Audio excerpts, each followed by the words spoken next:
Good to see you, stranger.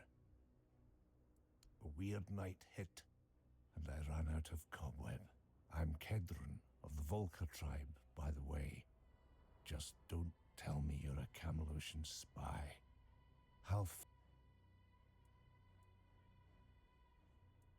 Bold of you. If I weren't injured, but since you're already here, and I need some time, and to answer the question you haven't asked yet, yes, oh, you could, but you wouldn't get far. That much I'm sure. I need you to find Gerfan, and inform him of he's all... Sure, no need to gossip.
So, you finally made it.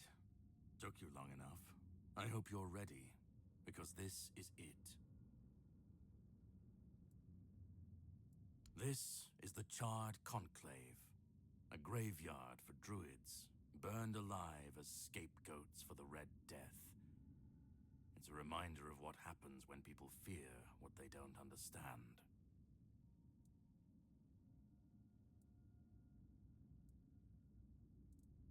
Just remember, once you step through, there's no going back. But if you've come this far, I suppose you already knew that. Go on.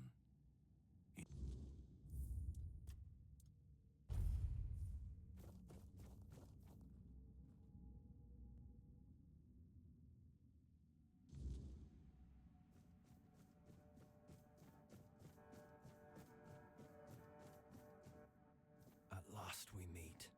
I've heard much about you. Your choices, your determination. Caradoc isn't easily impressed, but he was impressed with you. Few dare to seek the truth buried in Avalon shadows. Fewer still make it this far. I was the first. Caradoc followed when my brethren burned and the tear opened. And now, here you are. A truly rare and joyful occasion. Oh, forgive my lack of manners. I am Orin, the last apprentice of Merlin. I've carried the weight of this land's secrets longer than I care to admit. But names mean little.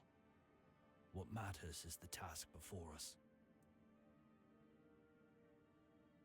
Oh, precisely the opposite of what Caradoc wants.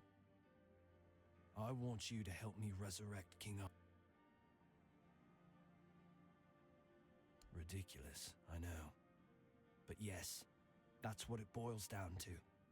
At some point, we stopped seeing eye to eye and chose different paths. Ultimately, though, both our paths.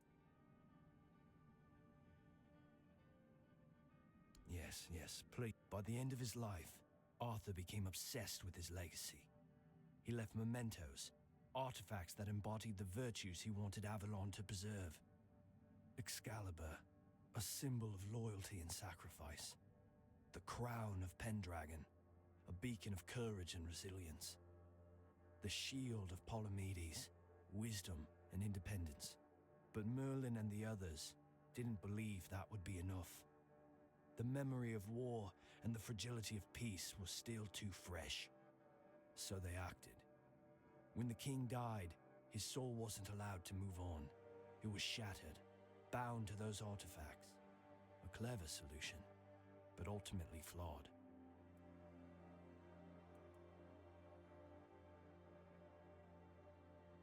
They feared losing what Arthur represented more than losing Arthur himself.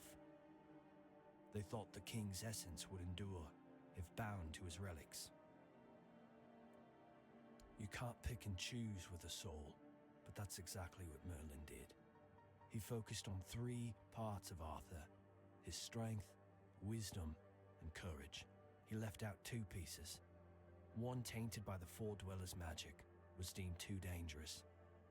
The other was his humanity, the most fragile part. Merlin thought compassion and doubt were weaknesses, unfit for a king. Without them, Arthur became hollow.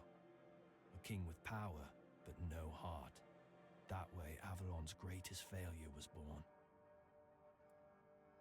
I tried, and I found his humanity. It's here, bound, kept safe. But the Four Dwellers' aspects was left to drift, untethered between worlds. Finding it needed more than magic. It needed someone like you. The horrors you endured on that island gave you something no one else has. You can move through the weirdness, touch it, and return whole. That's why you found the king's soul, bound it to yourself, and came back.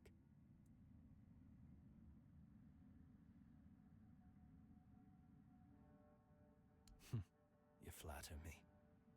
No, I couldn't have predicted all of that. I merely nudged the Red Church in the right direction and asked Caradoc to assist where I couldn't. I can see you're still doubting me. I want to bring back our king, whole and complete. I want him to lead again and safeguard Avalon's future. It won't. This time, Arthur will be whole. A king must be more than power. He must be human. Because I've seen what happens without him. Weirdness preys on the weak, and the people are too divided to stand against it alone. Ever they're left without him, without guidance, chaos takes hold. Division festers. You've seen it. If things continue this way, Avalon will tear itself apart long before weirdness finishes the job. They will follow him. That's what people do. When weirdness comes to their doorstep, they'll beg for a savior. And help me bring the king back, whole and complete. Now you need to go further. I made my case. This is the only way for Avalon to survive.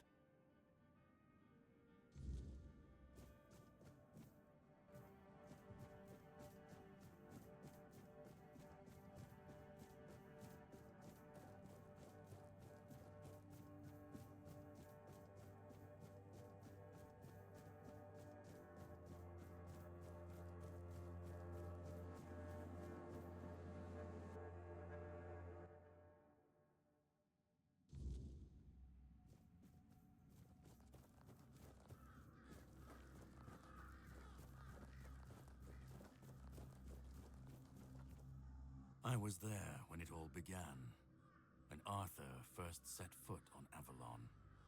I was a knight in his army. We believed in him, in his dream, in his kingdom. And for a while, it was glorious. Every battle felt like a step closer to peace. Every sacrifice justified by the dream we shared. But then came the cost. The war crimes, the impossible decisions, the massacres, slaughters, and irrational cruelty. We turned from knights into butchers, all because his dream demanded it of us. At first I told myself it was necessary, that it was the price of building something great. But the longer it went on, the harder it was to believe. That's when I realized Arthur wasn't a god, a savior, or a king. He was just another man, no different from the rest of us. And no man should have the power to demand such sacrifices.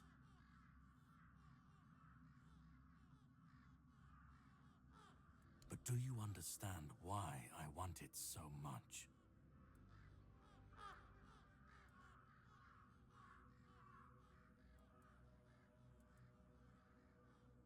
I'd like to believe that after 600 years I've moved past pettiness. You need to understand that people thought, and still think, that he was more than human. But he wasn't. He made mistakes, just like any man. And the cost of those mistakes was always paid for by others.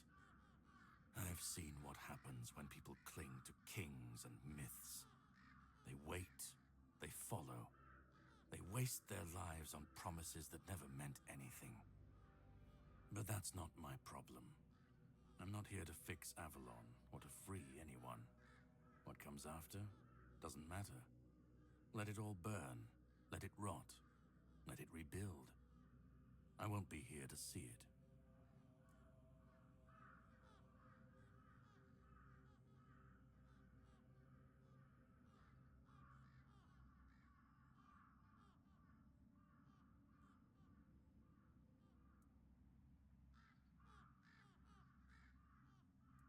Then let it.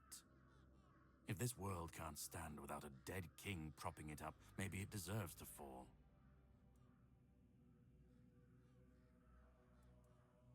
Arthur's the only myth that still holds weight. And when he's gone, the rest will rot with him. A puppet king, another empty throne, none of it will last. Maybe they'll keep pretending for a while. Maybe they won't.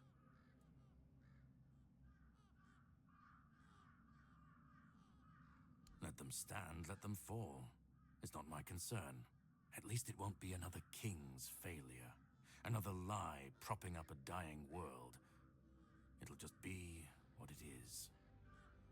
Call it chaos, call it freedom, I don't care. Let them rise, let them... I just want to watch it all come down. To see the last lie collapse. And what comes after, that's for the ones still standing. I've lived longer than any man should. Seen more than anyone should ever bear.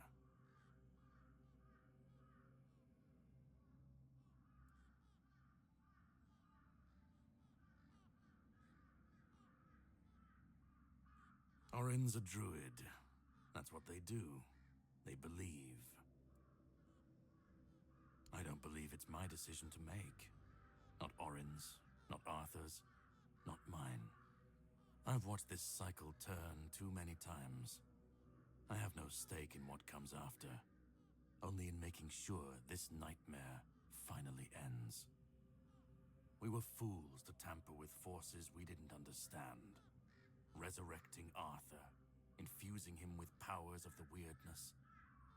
We didn't just bend the natural laws, we shattered them.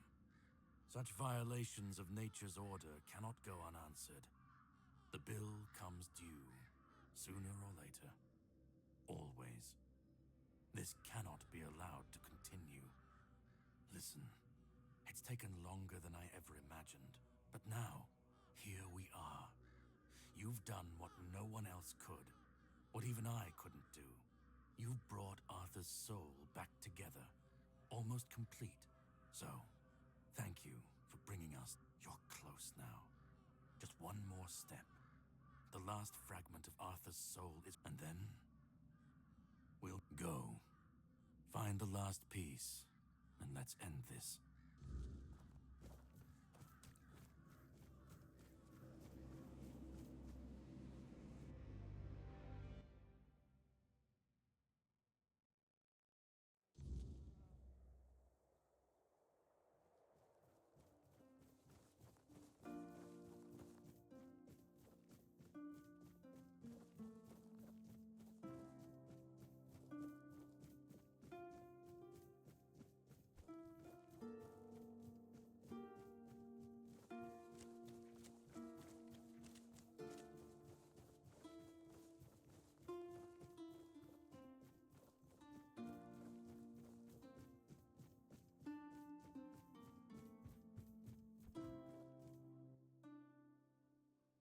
You've come. The one who carries what's left of me. Please, don't come any closer. Just let me finally die. Because I've had enough. Enough of being torn apart and stitched back together. Enough of being used, shaped, and forced to be something I'm not. Do you know what it is like to be a king of nothing? To see the people you swore to protect suffer. I've seen towns burnt to the ground, families destroyed, all because someone thought it would serve the greater good. And they called it loyalty. They called it justice. I've been dragged through every dream, every lie they've built around me. And I'm tired. And most of all, I'm tired of failing. Orin wants a king, not me. He doesn't see the broken man behind the myth. But symbols aren't people. They're empty. And the more they're used, the more they hollow out the one who carries them. Do you know what it's like to be a weapon? To be forged? He thinks ending me will free Avalon. But what then? Without an idea, and people always seek something to follow. Take that away, and they'll tear each other apart trying to find it. Or worse, build something even crueler in its place. I want release. Kill me. Destroy the last piece of me and use the energy however you wish. Take it yourself and become the new king. Just don't let me come back. Let me die. Not as Arthur.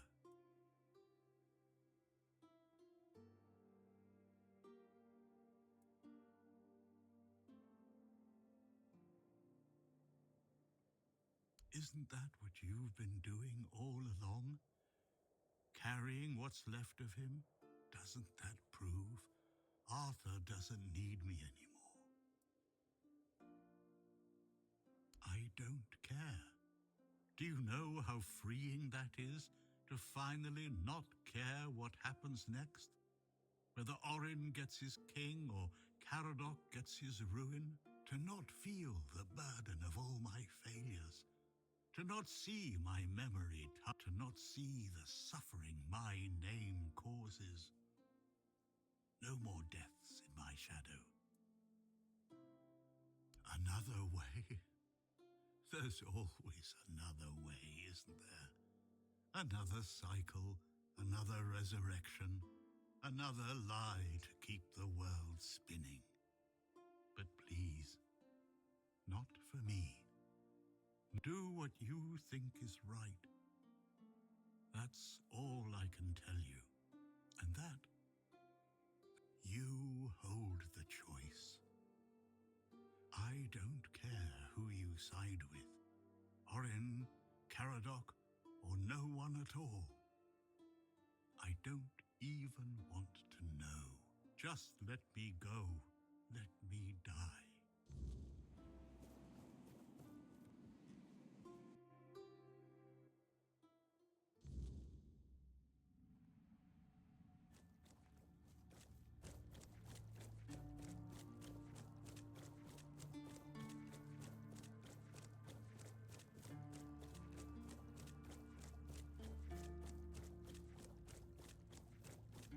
Nice to see you.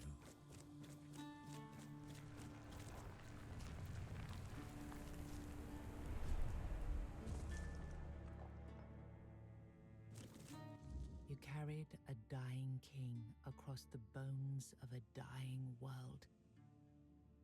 Now you stand before what started it all. An idea. I am the reason there must be an ending. I do not guide. I do not judge. I exist so that something can be chosen. I do not offer meaning. I require that one be made. You have brought all things to their conclusion. Now, decide what must remain. Choose, and let the shape of the world follow.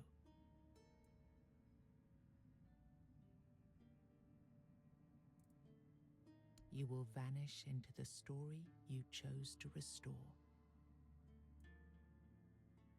You will break the frame, and what follows will not remember you. You will be seen. You will be followed. You will be blamed. You will shape the world to become its witness.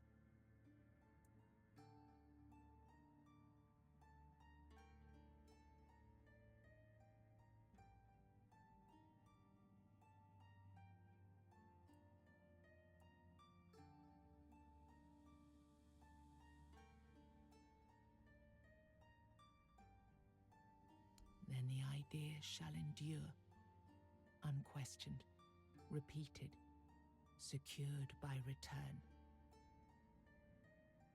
I begged you not to do this. I begged you.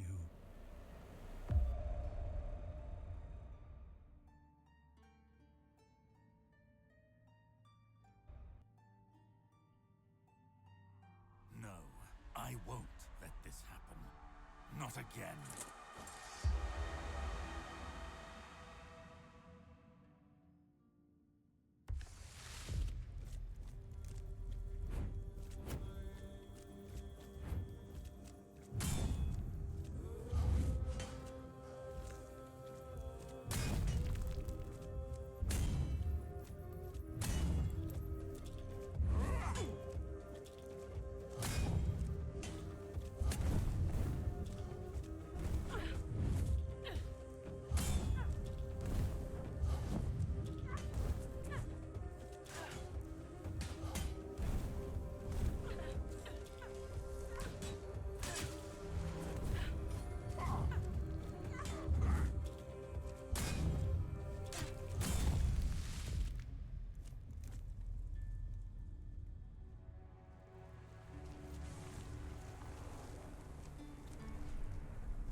Through your sacrifice, the king returned, entire, unbroken, and ready to reclaim his throne.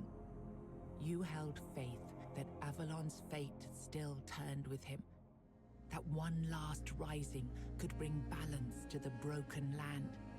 Now he rules again, and the world bends to the weight of your choice, for salvation or for ruin.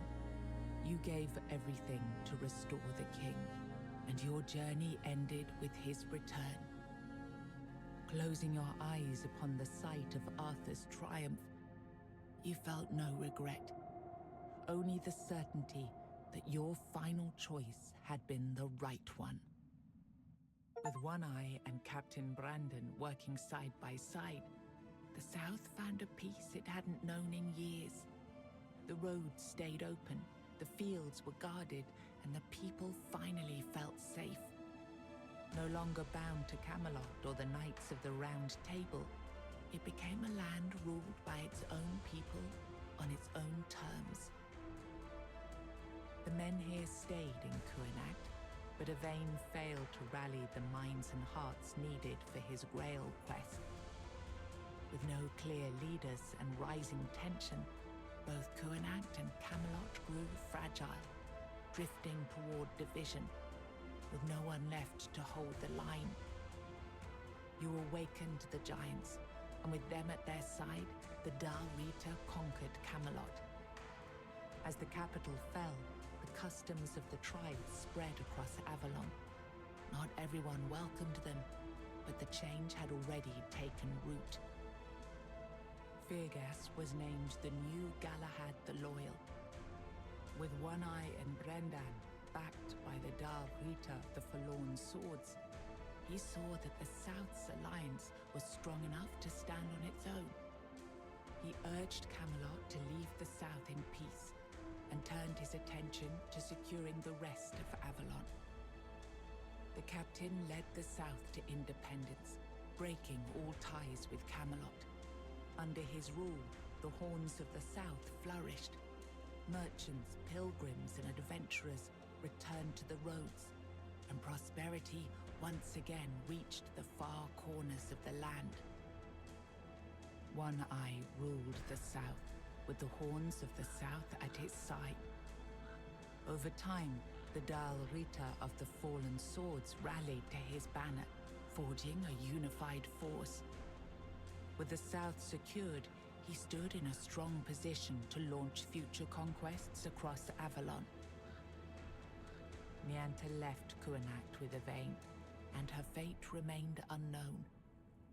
Yet among the people she once served, tales of her devotion and courage endured, and her name was remembered with respect.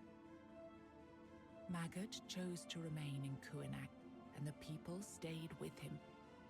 Over time, they grew to trust him and often sought his wisdom. In time, he took on an apprentice, planting the first seeds of a new druidic tradition. Eothra left Kuanacht alongside Yvain, despite concerns about his age. His fate remained unknown, but the people admired him for finding purpose at the end of his life, and spoke of him with lasting respect. With Helmi as the new matron, the Volca returned to their former glory with renewed ferocity, their berserkers filled with an aggression that stirred quiet fear among the other tribes. Among the united tribes of the Dal Rita, the Volca were treated with equal parts awe and mistrust, seeming to teeter closer and closer to madness. Ingui turned away from the eternal sleep, choosing life over dreams. In time, she began to rebuild the Thoid among the living, planting the first seeds of a new future for her scattered people. Under Stronar's leadership, the Ulfra found new strength. He rebuilt the tribe and reunited them with the rest of the Dal Rita, restoring their place among the tribes of the Forlorn Swords. Following Glerna's path, the Sven clung to the old ways, their faith sustained by the Stagfather's living presence within the unrealm of the hunt. They turned inward, shunning outsiders, and deepened their devotion to the blood-stained rites of their ancestors. You accepted the mycelium's offer and let the spores consume Sagramor's body. Now the kingdom lies under fungal control, its people connected, obedient, and slowly fading into the roots that feed the spores. After returning to Camelot, Killian lived quietly for a time. When he vanished, few asked questions. Unsettling rumors had always followed him, and most preferred not to remember.